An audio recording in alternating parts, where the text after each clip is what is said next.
नमस्कार। आज हम एक बहुत ही दिलचस्प कहानी में उतरने वाले हैं, ए.आर. बार्टन की गोइंग प्लेसेस। ये कहानी है उन बड़े बड़े सपनों की जो हम सब देखते हैं और फिर उस हकीकत की जो हमें जमीन पर ले आती है। तो चलिए इसे समझने की कोशिश करते हैं। कभी ऐसा हुआ है कि बस कहीं खो गए हों, एक बिल्कुल अलग सी जिंदगी के ख्यालों में? हम सब करते हैं ऐसा, है ना? बस यही जो फीलिंग है ना, वो इस कहानी के बिल्कुल सेंटर में है। और यही वो चीज़ है जो हमें हमारी मेन कैरेक्टर सोफी से जोड़ती है। और बस इन्हीं शब्दों के साथ हमारी मुलाकात होती है सोफी से। स्कूल से घर आती एक लड़की, और उसके दिमाग में क्या चल रहा है? बड़े बड़े सपने। सुनने में तो ये एक बड़ा सीधा साधा सा वाक्य लगता है, लेकिन असल में ये उसकी सोच और उसकी हकीकत से परे जो उसकी दुनिया है ना, उसकी एक जबरदस्त झलक देता है। तो आखिर ये सोफी है कौन? देखिए, वो अपनी ही एक कल्पना की दुनिया में जीती है। एक ऐसी दुनिया जो उसकी असलियत से मतलब कोसों दूर है। और ये सिर्फ सपने देखना नहीं है, आप समझिए, ये अपनी असल जिंदगी की मुश्किलों से बचने का एक तरीका है। तो चलिए देखते हैं कि उसकी कल्पना की ये दुनिया आखिर कितनी बड़ी है। सोफी के सपनों का जो स्केल है ना, वो ही बहुत दिलचस्प है। उसे सिर्फ एक बुटीक नहीं चाहिए, नहीं, उसे शहर का सबसे शानदार बुटीक चाहिए। और अगर वो नहीं, तो फिर एक एक्ट्रेस बनना है या एक फैशन डिजाइनर, मतलब कुछ सफिस्टिकेटेड सा। तो ये सपने सिर्फ बड़े नहीं हैं, ये उसकी असलियत से भागने का एक रास्ता भी है। और फिर उन ऊंची उड़ानों के बिल्कुल ऑपोजिट है सोफी की असलियत। एक छोटा सा तंग घर, जहाँ चूल्हे से भाप उठ रही है, कोने में गंदे कपड़ों का ढेर पड़ा है और दिन भर की मेहनत से थका हुआ परिवार।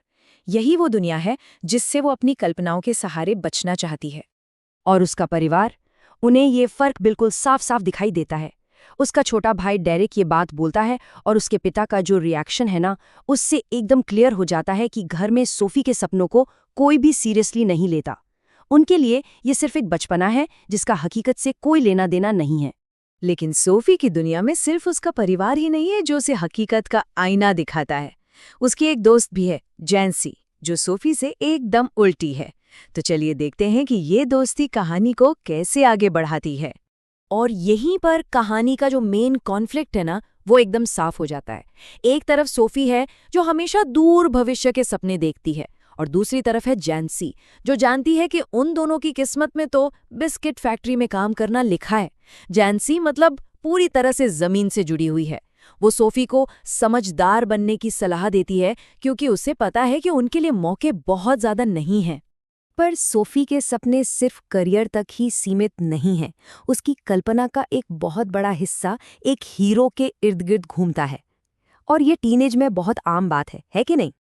तो ये हीरो वर्शिप आखिर है क्या? ये किसी के लिए, खासकर किसी सेलिब्रिटी के लिए, एक बहुत ही गहरी एडमिरेशन की भावना होती है। सोफी के लिए वो हीरो है एक यंग और टैलेंटेड आयरिश फुटबॉलर डैनी केसी।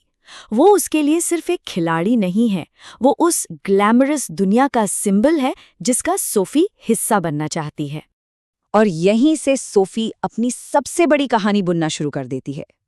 वो अपने भाई जेफ को बताती है कि वो डैनी केसी से मिली।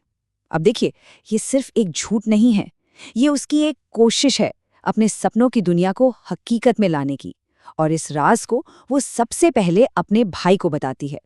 जेफ जो है वो सोफी के लिए बहुत खास है। वो कम बोलता है, एक मैकेनिक है, और सोफी को ऐसा लगता है कि जेफ की इस खामोशी के पीछे एक अलग ही रहस्यमयी और रोमांचक दुनिया छिपी है। उसे लगता है कि जेफ उसकी बातों को समझेगा, शायद इसलिए भी क्योंकि वो खुद उस दुनिया का एक छोटा सा हिस्सा है जहां सोफी जाना चाहती है। लेकिन जब ये बात उसके पिता तक पहुंचती है, तो रिएक्शन बिल्कुल ही अलग होता है। कोई एक्साइटमेंट नहीं, कोई यकीन नहीं, बस एक चेतावनी। उनके लिए ये सोफी की एक और मनगढ़ंत कहानी है जो उसे मुसीबत में डाल सकती है। ये एक बार फिर सपनों और हकीकत के बीच का टकराव है। कहानी अब एक बहुत ही अहम मोड़ पर पहुंचती है। सोफी ने एक कहानी तो बना ली है, और अब उसे उस कहानी को जीना है। उसकी कल्पना का सबसे बड़ा इम्तिहान अब होने वाला है, जब वो अपनी ही बनाई हुई दुनिया का सामना करती है।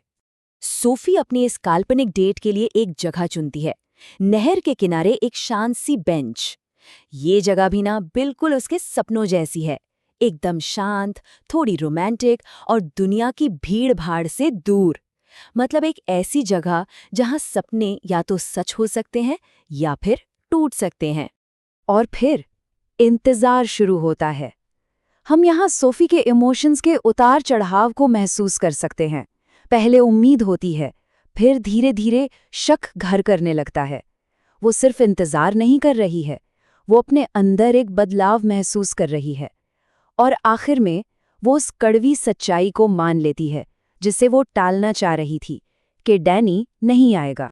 तो जब सबसे बड़ा सपना टूट जाता है तब क्या होता है? कहानी का ये जो आखिरी हिस्सा है वो हमें उसी इमोशनल बोझ के बारे में बताता है जो एक टूटे हुए सपने के बाद इंसान को उठाना पड़ता है।